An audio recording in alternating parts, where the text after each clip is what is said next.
Luis Carlos Sainz. Él es periodista y colaborador del semanario Z de Tijuana y es un especialista en temas de fugas. ¿Qué te deja el tema del coqueto esta semana, Luis Carlos? Buenos días. ¿Qué tal? Muy buenos días, Enrique. Buenos días al auditorio. Pues la verdad, esa sensación de impunidad es un acto que defrauda la ya muy golpeada confianza de la sociedad. E históricamente, pues las autoridades, en este caso relacionadas tanto con seguridad pública como con reclusorios, pues han quedado a deber por algunos malos elementos que por apatía en algunos casos, negligencia o bien colusión bien remunerada o mal remunerada por parte de los delincuentes, pues no realizan su trabajo con la diligencia que deberían.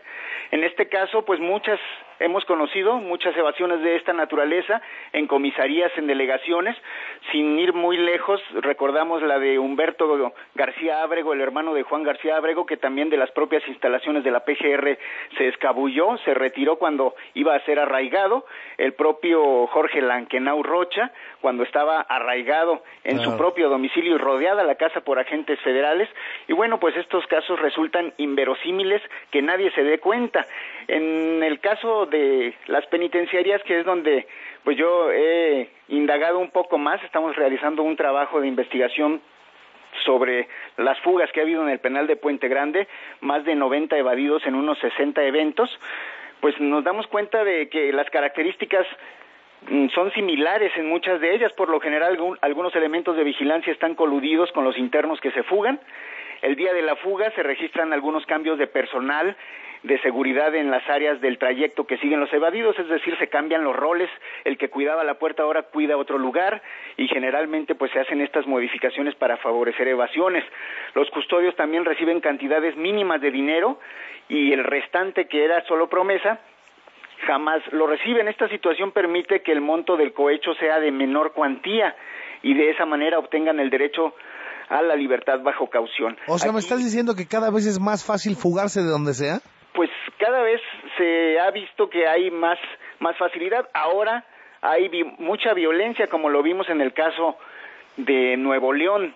De Apodaca. En este penal de Apodaca. Ayer hubo violencia también al asesinar a 2 custodios que salían de trabajar del penal de Torreón, y este tipo de hechos, que ya en 2012 van varios, pues están propiciando impunidad y sobre todo el que delincuentes organizados traten de evadirse. O sea, después de la fuga del Chapo, que digamos que es una de las más espectacularmente, ¿cómo decirlo?, insólitas, ¿no? Ha venido una serie de repeticiones de los hechos. Así es. Bueno, lo que pasa es que si escuchamos hoy las noticias, para quienes son más jóvenes o quienes son un poco más grandes, también se darán cuenta de que esto de la crisis en el sistema penitenciario es eterna. Llevamos 30 años así. Si vemos un periódico de los 60, si vemos uno de los 70, las noticias son similares. Nos vamos a encontrar con incluso el reciclaje de las cabezas noticiosas que hablan de la crisis en el sistema penitenciario. Se van a construir más reclusorios. En fin, los problemas son los mismos. Y sin embargo, pues ahora se ha agravado porque quienes están en los reclusorios son personas de alta peligrosidad, lo que no ocurría antes. Por ejemplo, en el caso del penal de Puente Grande, en los años 80 se realizó un estudio que estimaba que solo el 5% de la población era de alta peligrosidad. Hoy no hay ese estudio, pero se estima que pues por lo menos un 30-35% de las personas que están ahí deberían de estar en otro tipo de centros carcelarios. Y estamos hablando de por lo menos 3 décadas, y lo hemos platicado semanas aquí en este espacio, en donde los gobiernos han decidido no hacer nada para cambiar el sistema carcelario. Pues ha habido reformas en los 60, la creación del modelo de los penales del Estado de México. A finales de los 70, lo de Puente Grande pues era lo más novedoso en América Latina. Y bueno, pues en 98 la última reforma. No con la ley, no con la ley, sino los hechos, in situ, pues. Es decir, que si tú vas a nombrar a un director de una cárcel, sea una persona con probidad, que no sea deshonesta, y todos los custodios y demás que tengan controles de confianza. Esa parte es la que no se ha hecho, ¿no? Sí, la parte humana no ha mejorado. Los esquemas son similares. Estamos hablando de que hoy un director que es cesado en un penal, probablemente en 1 año, 2 años esté trabajando en otra entidad federativa, porque tuvo contactos en años anteriores, pero no es una persona que goce de probidad. Incluso lo que hemos visto es que los penitenciaristas son los mismos de hace 30 años precisamente. No hay gente nueva en ese ámbito. ¿Y se heredan las plazas? Por distintos aspectos. ¿Se heredan las plazas de padres a hijos? No se heredan tanto así. Sí debe haber casos en algunas entidades, pero podemos decir que puede entrar una persona que haya trabajado en Procuraduría de Justicia, que haya trabajado en Secretaría de Seguridad, de pronto como una persona que va a dirigir un penal cuando no tiene ninguna experiencia carcelaria. Pues ahí está, señoras y señores, este tema que va a dar de qué hablar de aquí hasta que se solucione, quién sabe cuándo sea esto.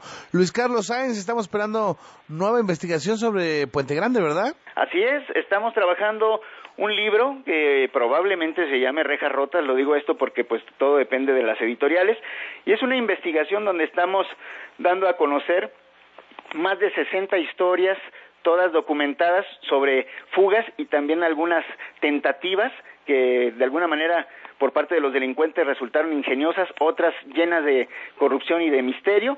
Y bueno, pues donde vamos a hallar la historia de la esposa que trabajaba de defensora de oficio y falsificó la sentencia para que el marido saliera, la de reclusos que también pudieron escapar violentando las rejas de los juzgados, por ejemplo, y pues muchas historias que la verdad, algunas, como decimos, ingeniosas para desgracia de la sociedad, y otras donde de plano las autoridades se han vendido para que estos sujetos gocen de impunidad en la calle. Muy bien, Luis Carlos, pues estaremos esperando esta obra que seguramente, como decía el maestro Monsiváis, documenta el optimismo, ¿verdad?